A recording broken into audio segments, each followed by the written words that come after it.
today's question is all about the safety of raw feeding in dogs and cats. So Bridget sent in a question all about feeding dogs and cats, and there's a lot in it, wondering the benefits of kibble, the benefits of raw feeding, which is better, which is safe.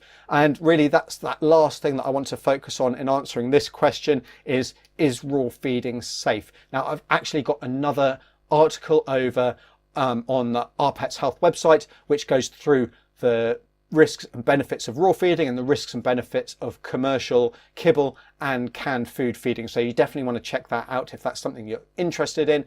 But let's start with the health risks to people of raw feeding. So, there's going to be higher risks in young people, in elderly and in immunosuppressed people. So that could be people undergoing chemotherapy with certain other medical conditions, if they've had an organ transplant, that kind of thing. And really those risks are mainly infectious. So developing E. coli infection, salmonella, campylobacter and listeria, they're really the main bugs that we need to be worried about. So that risk comes about through handling and preparing the raw food. It also comes about through a dog or a cat spreading that in their environment. So it's not just in the food preparation area, which is something that we can control very well. And obviously we control that when we cook for ourselves. It's also going to be the cat or dog's food bowl, but also their feeding area. And then the dogs and cats are going to carry those bugs around in their mouth, and they're going to transmit that to anything that they lick or they pick up with their mouth. So that could be a toy, it could be a chew, it could be just licking you. It could be that they're grooming themselves as well,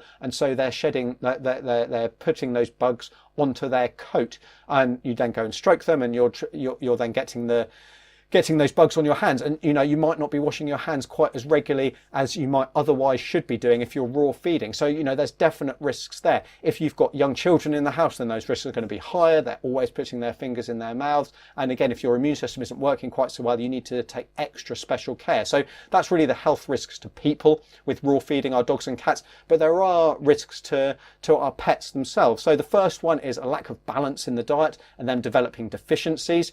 Now, a lot of raw feeders will say they feed lots of different diets, they rotate the diets to reduce the risk of that. But it's been shown that even when people do that, there is still the risk of developing deficiencies. So the diet is still not balanced, even if you take what they're eating, say, over a month as a whole. So yeah, there's the risk of developing deficiencies, and that can even be rickets or low vitamin levels. It can be lots of different things that can have knock-on effects in the body's health.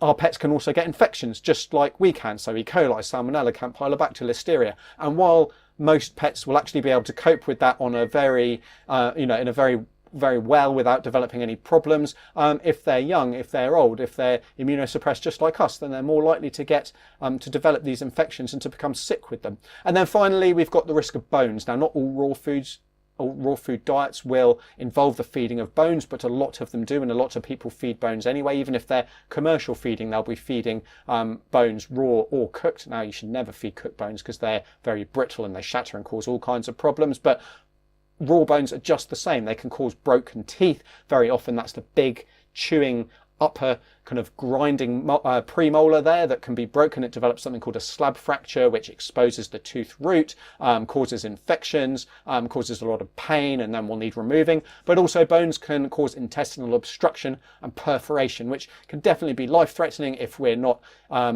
operating on these patients. And the operation itself carries some risks and obviously carries a very high cost as well. So, those are really the risks to a dog or cat. Now, the other question we need to consider then is, do those risks outweigh the benefits of raw feeding when compared to feeding a cooked commercial diet? So that's something that I discuss in my article. And indeed, are there any benefits of raw feeding at all? Well, to answer that, check out that article. I'll leave a link in the description down below.